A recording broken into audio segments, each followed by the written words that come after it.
This NIO ET5 Touring goes from 0 to 100 kilometers per hour in 4 seconds. A few years ago, you needed to buy a BMW M4 for that kind of performance, but if you've ever driven a sports car, you know, pure straight line speed isn't necessarily the same as driving pleasure. Today, I'm finding out if this NIO ET5 Touring is more than just a sprinter. Is this the new benchmark for electric estates, or does it drop the ball where it really counts? I was also curious about the real-world range. This test car is the long-range model with a WLTP range of 560 kilometers. In this video, I'll uncover the actual driving range right here in Belgium in daily driving conditions. And I have to say, the results were quite surprising. Let's start with the exterior. NIO has clearly opted for a sporty look here. Overall, it's a very handsome design line, but there's one thing you can't ignore, the bump above the windscreen.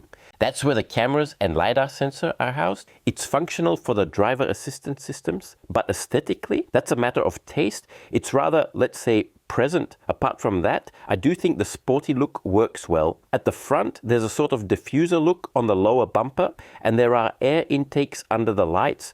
The door handles are flush and slide out as you approach the car. The 20-inch rims feature a handsome 5-spoke design and are fitted with Michelin Total Performance tires. At the rear, the sporty design is highlighted as well. There's a roof spoiler on the tailgate. The wheel arches look muscular. The lower part of the bumper is unpainted and has a diffuser-style look, emphasizing that sporty character. For me, the benchmark for a sporty-looking estate is the BMW 3 Series, and I think this ET5 Touring is on that level. How do you guys see this? Is this NIO a worthy alternative to the established order? Definitely let me know in the comments. We'll look at the interior in detail later, but let's go for a drive first. We start in the city. The seating position is somewhat peculiar. You feel a bit higher up, almost like you're sitting on a throne. The windscreen starts quite low, which combined with that seating position provides excellent visibility of the road, a bit similar to a Tesla. The steering wheel is one of those typical Chinese oval shapes. It actually feels surprisingly good in the hand, and you can adjust the steering feel in 3 settings. In the city, the steering feels nice and light.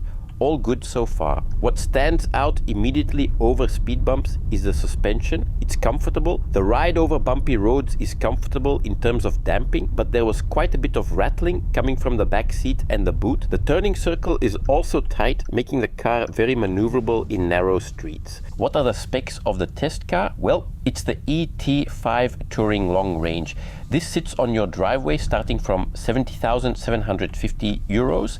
The long range has the largest battery, meaning 100 kilowatt hours gross. Net, that's 90 kilowatt hours of usable capacity, giving a WLTP range of 560 kilometers. After a drive through city traffic, I'm noting a consumption of 14.1 kilowatt hours per 100 kilometers. Based on the net capacity, that brings me to an estimated range of 638 kilometers. Wow, that is really a lot. Once on the motorway towards the Ardennes, the picture changes a bit. The car remains stable and the steering feel gets heavier, which is pleasant. But here I hit my biggest frustration, the pilot assist. The system is very stubborn. If you want to change lanes and put your indicator on, you just feel resistance in the steering wheel. The system literally steers against you. Also, the adaptive cruise control sometimes brakes way too early. Even in the shortest distance setting, it starts braking 100 meters from the car in front. That's sometimes clumsy in our busy traffic. Hopefully, they'll improve this in a future software update. Regarding consumption on the motorway, at speeds around 120 kilometers per hour, the figure fluctuates between 17.2 and 19.4 kilowatt hours at temperatures of 15 degrees. That puts you at an estimated range of 523 kilometers down to 464 kilometers. We leave the motorway for some back roads in the Ardennes. Here I want to know if that impressive 4-second acceleration translates into driving pleasure. In Sport Plus mode, it shoots forward. That push in your back is phenomenal. But is it fun in the corners? Thanks to the all-wheel drive, the handling is very neutral. It does exactly what you ask without drama.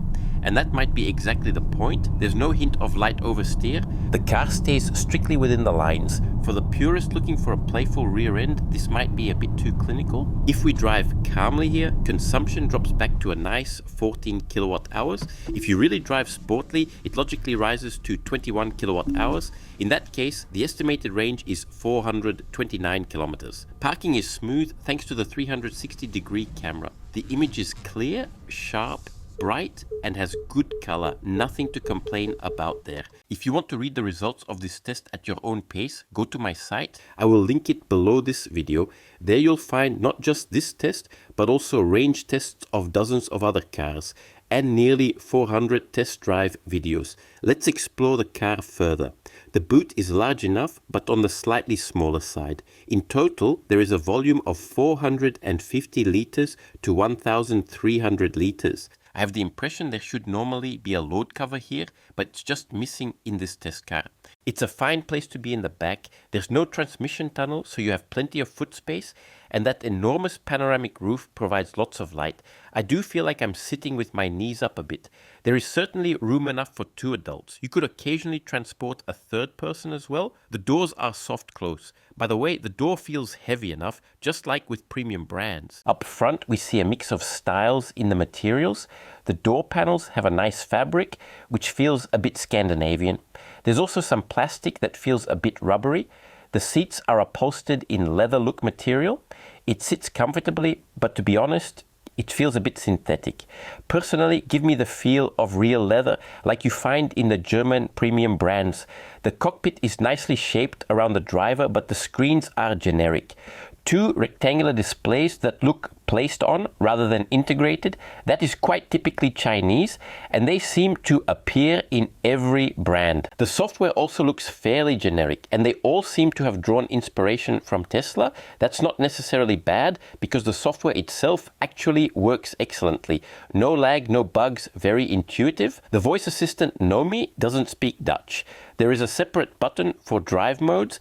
There you can see the acceleration time, among other things. In Sport mode, for example, it's 5.9 seconds, and in Sport Plus, 4 seconds. There is also a setting to personalize regenerative braking in 3 levels. I haven't done a charging test, but I can tell you that AC charging goes at a speed of 11 kilowatts. DC charging goes at 125 kilowatts or 180 kilowatts. The battery is available in 2 versions with different maximum charging capacities. Fast charging from 10% to 80% takes 40 or 26 minutes respectively. So, what is the conclusion after this extensive practical test? The NIO ET5 Touring is a car of contrasts. On the one hand, you have the impressive acceleration and a modern, fresh design. The software is fast, and consumption combined with the very large battery is top-notch. That gives you a minimum range of around 429 kilometers. This is with sporty driving and motorway trips. In the city, without heavy traffic or on country roads, I was hitting a range of around 643 kilometers, which is even above the WLTP value, so impressive figures. What I also found positive were the many options to personalize driving settings, the seating position with a good overview, and the large panoramic roof. On the other hand, there was the pilot assist, which is too intrusive when changing lanes and doesn't always regulate the distance to the car in front smoothly. That could definitely use an update. What I also like less, but this is true for many cars, is the lack of physical buttons. Everything has to be operated via the screen, which isn't always handy. Let me know in the comments what you think of this. And also, let me know if you'd like to see another aspect of a car tested in my videos. Want to read all the details and figures of this test again? Then definitely check my website. Thanks for watching and see you at the next one. And subscribe so you don't miss the next video.